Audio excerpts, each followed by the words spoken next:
I could tell you milkman stories all day. There you go. Why don't you start with the milkman story? Well, milkman stories are long because there's so many people. The milkman stories, or being a milkman, was one of those things where you served people at their house with the milk. There were a lot of customers that I had that I never saw. There are people that I served for 13 years that I never saw. Everything was dealt with as far as notes is concerned. There were some people that I saw because I had to go back to collect their bill. Most people all paid their bill by putting the checks or cash in the milk box. Some of them I had to go back and collect. Then there were others that I would get there after people were up, and so I'd get to see them. A lot of people I got to see. There were a lot of them that were, quote, special customers that I would get there, and I knew when I would get there would be coffee and a piece of cake or a piece of pie waiting for me. And they would sit, and we'd sit there and talk. Others that if they weren't home, there was pie and coffee on the table. Coffee pot was there, and then for the heat. But that's the relationship I had with people. I served the same route for 13 and a half years. I at one time had 525 retail customers. Wow. Now you saw the routes were usually always set up where you served one route Monday, Wednesday, and Friday. You served another route Tuesday, Thursday, and Saturday. Then you worked 6 weeks, and you got the 6th week off, plus vacation. So I would get 13 weeks a year off. Wow. Then I had the kind of route where, and the company I worked for, where I could do almost anything I wanted to. So I had my route split. I could not handle 525 retail customers. So I had the route split. So I picked a certain section and gave it to one of the other drivers. And then I built it back up again. Then I had it split again, and I built it back up again. Then I split it the third time, and I never built it back up, because it was at the point where the milk business was the way of the Iceman. People started to buy the milk at the store, and what happened was the Milk Control Board of Pennsylvania controlled the price of milk. So the price of milk delivered to the door was the same price as you paid for it in the store. So why buy it in the store when you could have it delivered to your door? Then it got to the point where the Milk Control Board took controls off, so they could buy it in the store for like 3-4 cents a quart cheaper. Well, why not? So I lost business.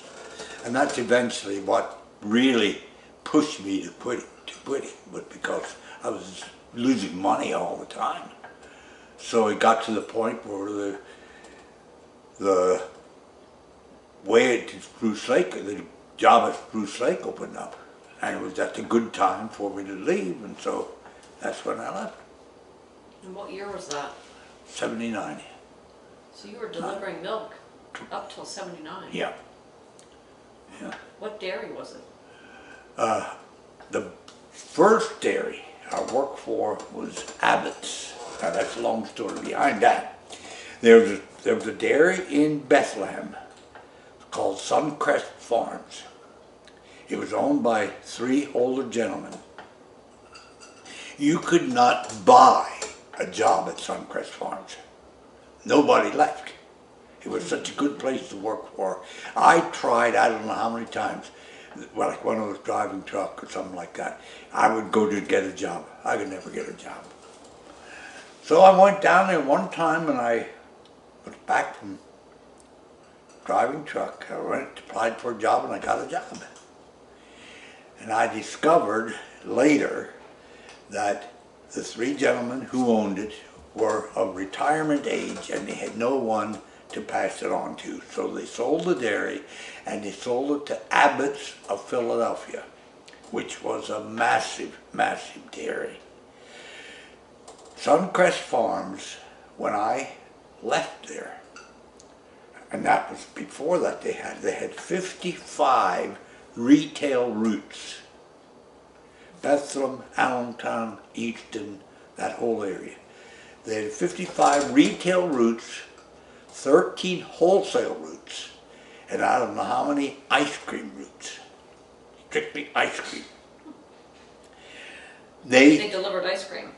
No, No. we delivered ice cream on the milk trucks, but it was all wholesale. It was all wholesale. They eventually, which would have been in about, I left there in 63 or 64. They went totally out of business. Even the one in Philadelphia. That's the way they ran their business, and one of the reasons I quit, because of the way they were running the business. But what happened was, there was, at one time in Easton itself, there were at least 8 dairies that delivered milk house to house. One of them was a little family dairy called Stocker Brothers. They had like 8 routes. I would see them, you get to see these drivers and stuff. And there was a guy working on my route that I got to know him, Bill, his name was. But anyway, I heard one day that they laid off a driver because he was dipping into the bag of money. So I said something to the guy that served my Stocker Brothers route. I said to him, hey, I hear they got a route empty. I said, yeah. He said, I asked him, who is it? He told me. I knew the guy. That night, I got a call from Fred Stocker, who was the supervisor, the sales, whatever you call it. He gave me a call and said, I hear you talked about another job or something like that. I said, would you like to talk to us? So I went to talk to him, and they hired me, and I worked there for 13 years or something like that. 13 and a half years. A small dairy. It was a family-owned dairy.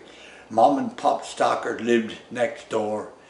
You go down there into their house and she would be baking. It would smell so good. Fred was the supervisor. They had 2 massive big dairy farms. Produced a lot of their own milk. They had their own jug store where you could go to the farm and buy the milk. Fred would, like in the morning, he would milk cows in the morning, then he would come in, load your truck, and then you'd go out on your route. Then when you came back in, you had a platform there where you unloaded what you had left and stuff like that. In the mornings you'd come in, Fred would load your truck in the morning for you, stuff like that. We got to know each other, we laughed. When you came in there, at the end of the day, you didn't want to go home. You sat on the platform with the other drivers and told jokes with Fred, the boss, and the 2 other brothers that ran the dairy inside. It was something else. It was just a family-owned thing. Fred ran my route when I would get my week off, which I didn't always get. Anyway, it was just a good place to work. That's why I stayed as long as I did. And then one day, I was away. It was a Saturday. I guess I had my week off or something. Anyway, I came home. I wasn't home more than, I don't know how long. I got a telephone call. It was one of the other drivers. And he said Fred was killed this afternoon in an automobile accident. Unfortunate thing that Fred had gotten into alcohol.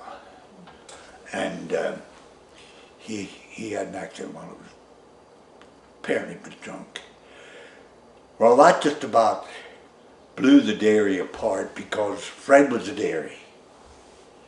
And there was nobody else. He was the owner. He was one of the owners, but who was going to run the dairy? It was Fred gone. There was nobody really to do it. They had one brother that was not married that was at home. And his name was George. And George was a jerk. He didn't know that much about the business. He ran routes with guys who were off. He was just a big jerk. Matter of fact, they talked to me.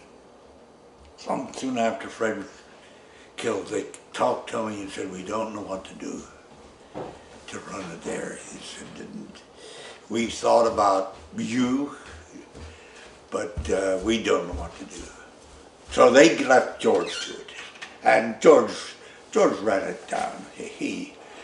When I left, they still had all the routes, but I don't know how long they were in business. They were at the point too where they wanted to get out of it and nobody to pass it on to. So they sold the dairy to Rosenberger's Dairy from Hatfield. And they bottled the milk for them and brought it up by truck and everything. So then I had the opportunity to go to Spruce Lake, and so I left the dairy and went to Spruce Lake. So that's a milk story.